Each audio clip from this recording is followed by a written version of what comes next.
रघुकुल रीति सदा चले आई, प्राण जाए बर बचन न जाए। एक शेर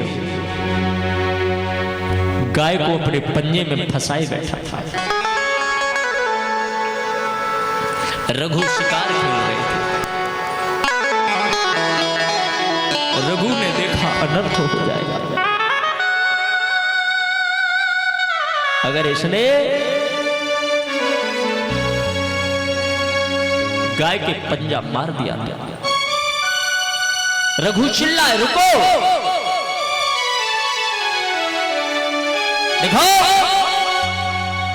अगर तुमने एक भी पंजा मारा तो एक बाण से मैं तुम्हारे प्राण ले लूं।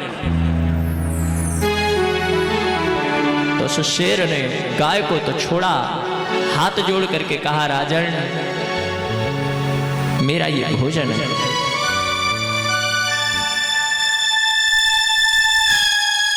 आप अगर इसको मारने नहीं दोगे तो मैं भूखे मर जाऊंगा।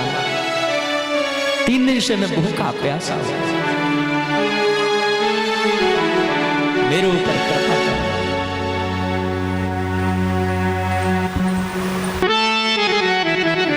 अब किसका मांस डाला? तो रघु महाराज बोले, तो तुम मुझे खा लो। तुम, मैं तुम्हें कुछ मांस की व्यवस्था कर सकता हूं। तो शेर ने कहा, कैसे कर सकते हो? बोले, अपने राजभवन तक जाऊंगा, तुम गाय को छोड़ो। गाय छोड़ दिया। शेर ने कहा, अगर आप नहीं आए नाथ तो क्या होगा, मैं तो मर जाऊंगा। रघु ने कहा, मेरा इंतजार करना, मैं आऊंगा, मेरा वचन है, मेरी गारंटी है। कैसी गारंटी मानूं? बस मेरा वचन ही गारंटी है। राजभवन में आए और राजभवन में मांस के बारे में सोचा। उसका मांस, उसका तो मन में सोचा, किसका भी मांस लूंगा, उसको मारना तो पड़ेगा।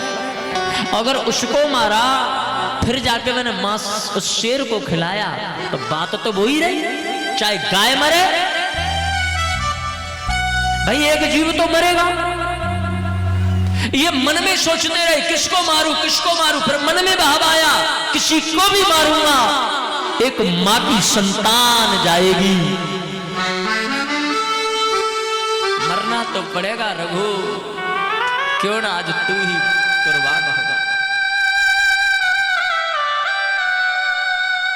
महाराज रघु स्वयं चल करके शेर के पास पहुंचे। शेर ने कहा, मेरा भोजन। तो रघु ने हाथ जोड़ करके कहा, हे बनी के राजा, तेरा भोजन मैं स्वयं मुझे। शेर ने कहा, कैसी बात करते हो राजन, आपको कोई मांस नहीं मिला? बोले, किसका लेके आया? किसी का भी लेके आता मारना पड़ता। जीव हत्या तो जीव हत्या है, मेरा भी उतना ही जीव है, उसमें भी उतना ही जीव है। सुन लीजिए, जो लोग मांस खाते हैं वो सुनो, है कितने मुर्गा खाएंगे, कितने तुम बकरा खाएंगे, थोड़ी बहुत सोचो क्या कर रहे हो तुम। शेर ने फिर कहा, पुनः सोच लो महाराज, मुझे भूख बहुत है, मैं तुम्हें खा जाऊंगा। तो उस समय रघु ने कहा, अब सोचना क्या है, अब तो तू बस अपना कार्य आरंभ कर। शेर ने पंजा उठाया, रघु समर्पित हो गए। और जब रघु का समर्पण हुआ तभी वो शेर अपने रूप में आ गया। अब वो धर्मराज के रूप में खड़े हैं। वो धर्मराज, आप बोले, मैं धर्म हूं, लेकिन प्रभु यहां कैसे? बोले, मैं आपकी परीक्षा लेने आया था। परीक्षा में क्या हुआ? बोले, आप 100% पास हो। तब से धर्मराज ने कहा ये जो वंश सूर्य वंश नाम से जाना जाता है, आज के बाद में इसको सूर्य, इसको रघु वंश नाम से जाना जाएगा। तो तब से नियम हो गया, रघुकुल रीते सदा चले आई, प्राण जाए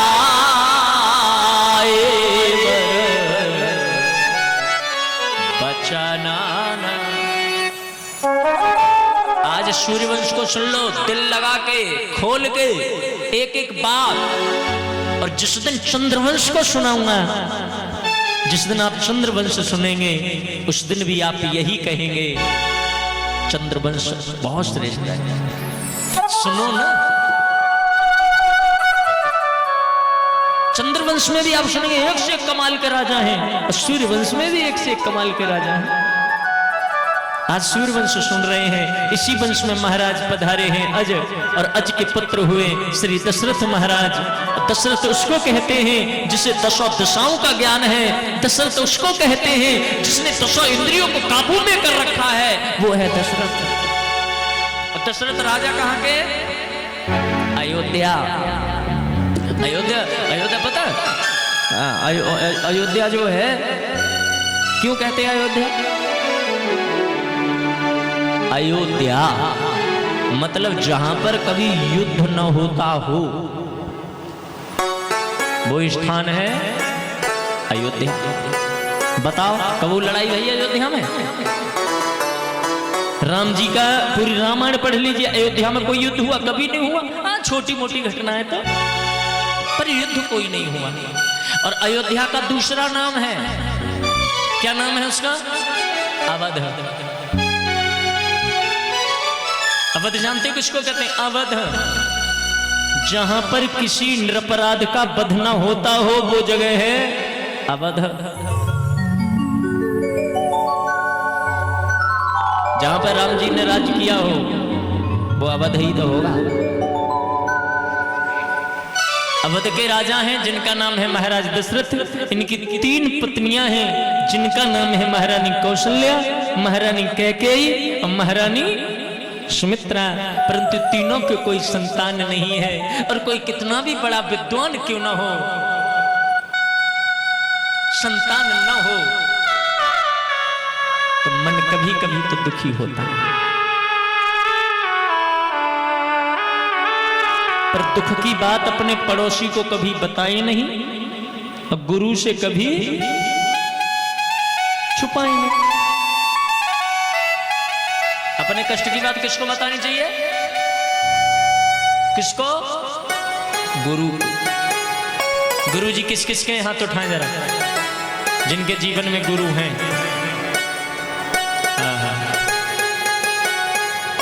और हो गए नहीं है?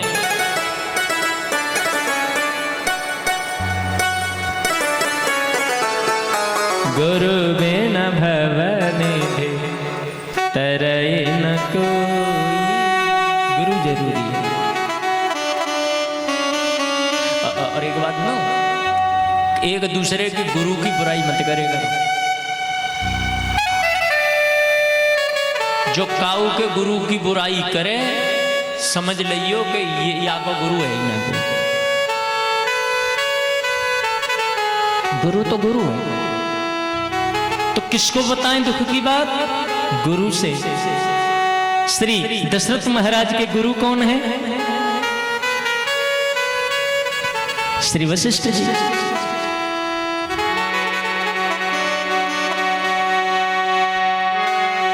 एक बार भूपति मन माही, भई गिलानी हम रे सोत नाही। राम सिया राम, सिया राम, सिया राम, सिया राम, सिया राम, सिया राम। एक बार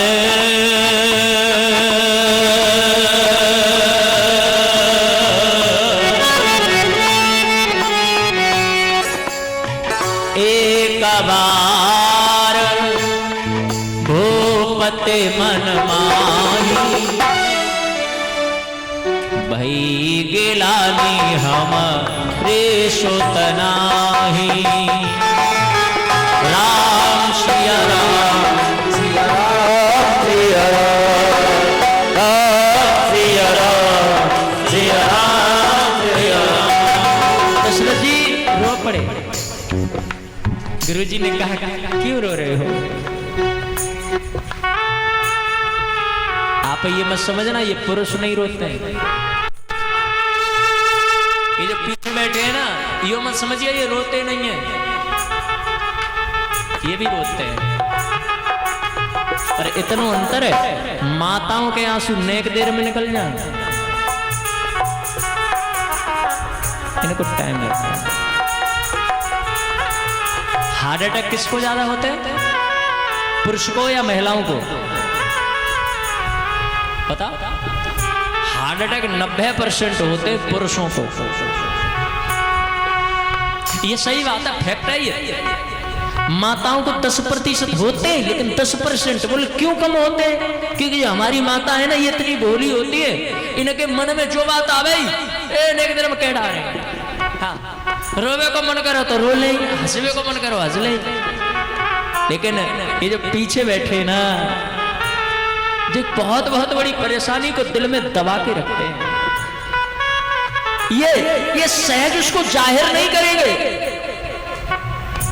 अब मैं सबसे यहाँ पर जो भी माताएं बैठी हैं, आप समझ भी ना, जिस दिन घर में कोई मर्द रोए, कोई पुरुष रोए, तो आप ये समझ लेना वो बहुत दुखी है, वो बहुत दुखी है। जब उसकी आंखों में आंसू आ जाए तो मैं तुमसे निवेदन करता हूं, फिर उससे कुछ कहना मत,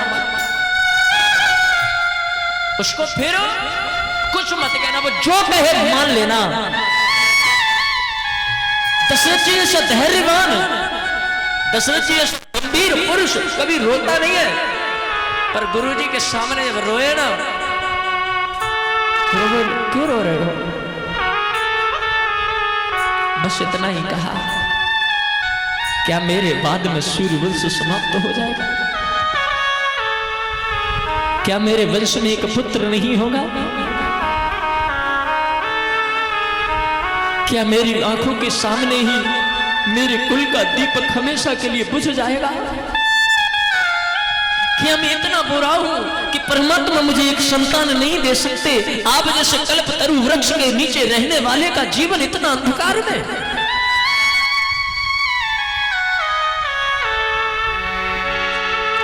धरहु धीर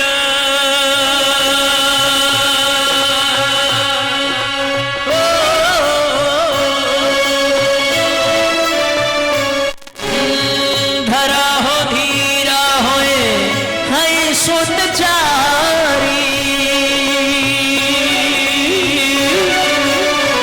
त्रिभुवन भेदित भगत भय हारी। सिया राम सिया राम जय जय राम, सिया राम सिया राम। गुरु जी हो गए मेहरबान, धरा हो धीरा होए है सुत चारी, त्रिभुवन भेदित भगत भय हारी। सिया राम सिया राम जय जय राम, सिया राम जय जय। अगर गुरु जी प्रसन्न हो जाए तो फिर तो ईश्वर ही प्रसन्न है। महाराज दशरथ रोए, गुरु जी का भाव बढ़ पड़ा, रोम रोम खड़ा हो गया। बड़े पुलकित होकर के पूज्य महाराज वशिष्ठ जी ने कहा, राजन धरहु धीर होय है सुत चारी। आप एक ही बात करते हो, आपके तो 4 पुत्र होंगे राजन, आपका कार्य सफल। जिसके घर में एक बेटा ना हो और गुरुजी 4-4 का कहें तो उसकी खुशी कैसी होगी? श्री सुखदेव जी महाराज परीक्षित को गड़ी मानकर उपदेश करते हैं। परीक्षित, दशरथ जी ने बगैर समय गमाए संगी ऋषि को बुला करके यज्ञ कराया, और जब यज्ञ अनुष्ठान हुआ, जैसे ही पूर्णाहुति लगी, अग्निदेव महाराज प्रकट हो गए।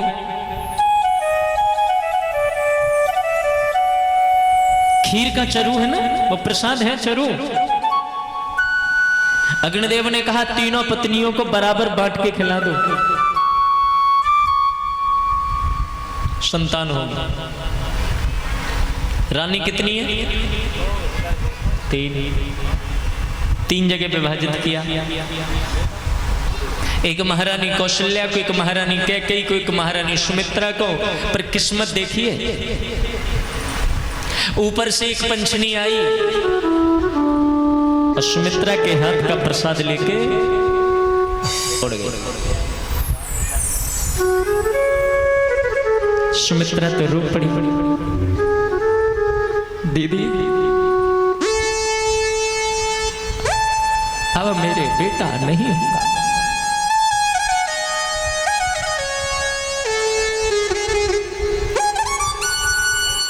हाथ में आया हुआ जीवन चला जाए कैसा लगता?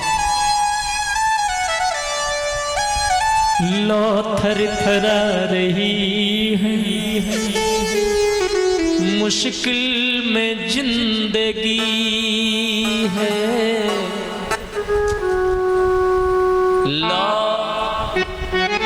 थर थरा रही है, मुश्किल में जिंदगी है। मर कर ही हम मिलेंगे, जीते जी मिल न पाए। लो आ गई उनकी याद, मेरा प्रसाद ले गए। जो भी लाउड स्पीकर के द्वारा सुन रहे हो गांव में वो सुन लें, और जो यहाँ पे जितने भी मेरी माताएं बैठी हैं आप सुन लो। जिस घर में लड़ाई होगी भगवान नहीं आएंगे, ओके? जिस घर में कलेश होगी परमात्मा नहीं आएंगे। कौशल्या और सुमित्रा का रिश्ता काहे का? सौत का, सौतन का। भगवान क्यों नहीं आएंगे? प्रसाद ले गई सुमित्रा का वो पंचनी। कौशल्या ने कहा तेरा प्रसाद ले गई है, मेरा नहीं ले गई पागल, लो आधा मेरा ले लो। सुमित्रा बोली परंतु दीदी, बोले बोला ना आधा ले लो, अब पूरा ही ले लो। आधा ही ठीक है। कैकेयी मां ने कहा वैसे ही रो रही हो, आधा मेरा ले लो। सुमित्रा पे कितने भाग हुए? अब आधा आधा दो ने दिया, कितने हो गए? दो। तो सुमित्रा का भाव भरा और सुमित्रा के आंसू ऐसे टपकने लगे और हाथ जोड़ के बोली दीदी मेरा प्रसाद तो पंचनी ले गई थी, तुम दोनों ने ये जो मुझे उपकार में दिया है ना, मैं तुम्हारे एहसान को जीवन भर भूलूंगी। वैसे तो कहती भगवान से एक हो, पर अब तो मैं ये कहूंगी मेरे दो बेटा हो। अगर मेरे दो बेटे दे दिए ना, तो मैं वादा करती हूँ दोनों बेटों को अपनी सेवा में कभी नहीं लगाऊंगी। दोनों बेटों को मैं आपके बेटों की सेवा में लगा दूंगी।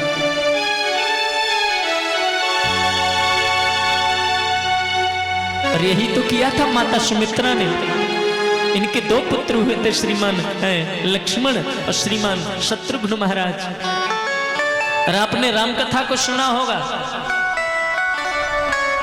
राम जी बनगवन जा रहे हैं, तो क्या कहा था सुमित्रा ने लखन से? लखन, जब लखन जी ने कहा मैं जाना चाहता हूं उनके साथ वन में, तो सुमित्रा ने क्या कहा? अगर वन जाना चाहता है तो वन जाने की अनुमति देती हूं लखन, परंतु 14 साल तक अगर मैंने ये सुना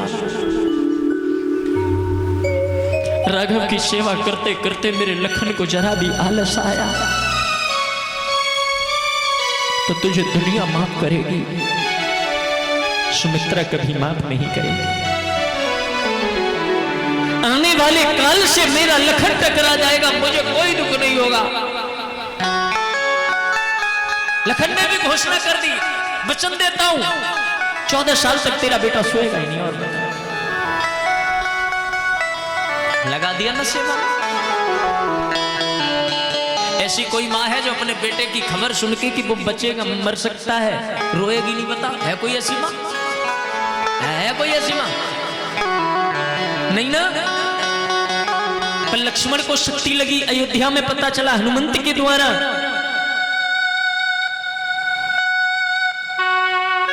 सुमित्रा का भी तो कलेजा फट रहा था जब हनुमान जी ने ये कहा अगर मैं समय से बूटी न लेके पहुंचा तो हो सकता है लखनलाल इस दुनिया में न रहे। तो कौशल्या रो पड़ी। कौशल्या रोई। सुमित्रा जिसका बेटा है वो समझा रही, काहे को रोती हो दीदी, क्यों रो रही हो? कौशल्या ने कहा सुमित्रा लखन का बचना मुश्किल है और मैं आज भी रो रही हूं तो अपने राम के लिए रो रही हूं। अगर लक्ष्मण को कुछ हुआ तो मेरा राघव अकेला रह जाएगा और मेरा राम अकेला रह गया तो वो जी नहीं पाएगा। मेरा राघव भी लौट के अयोध्या में अकेला नहीं आएगा। तो धन्य है सुमित्रा। सुमित्रा ने कहा अभी तो एक जा गया है, अगर जरूरत पड़ेगी तो मैं अपने दूसरे शत्रुघ्न को नहीं भेजूंगी, पर राम को मैं अकेला नहीं छोड़। ये सिखाती है राम कथा। इसलिए कहता हूं ना आज के जमाने में राम कथा बहुत इंपॉर्टेंट हो गई, क्योंकि संस्कार सब खत्म होते जा रहे हैं। एक उनके लिए समर्पित है। और सुमित्रा ने इधर देखिए क्या भाव दिखाया, एक राम की सेवा में लगाए और शत्रुघ्न को आजीवन भरत की सेवा में लगाया। दोनों बेटों को अपनी सेवा से दूर रखा। तो हम यहीं चलें कथा में। तो दो भाग हो गए। पंचमी जो प्रसाद लेके गई ना वो एक पेड़ पे बैठी, वहां पे बैठ करके कुछ बोलना चाहती थी, वो प्रसाद नीचे गिरा। नीचे बैठी थी माता अंजना। अंजना बोल भूखी थी ना, माता जी बोली भगवान जी ने मुझे प्रसाद दे दिया और माता जी ने वह प्रसाद ग्रहण कर लिया जिससे उत्पन्न हुए, जिससे अवतरण हुआ, जिससे पदार्पण हुआ मेरे हनुमंत लाल का।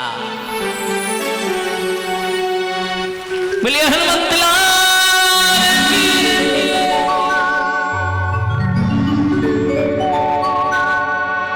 शंकर सुबन केसरी नंदन, शंकर शोभन केसरी नंदन। कर शोभन केसरी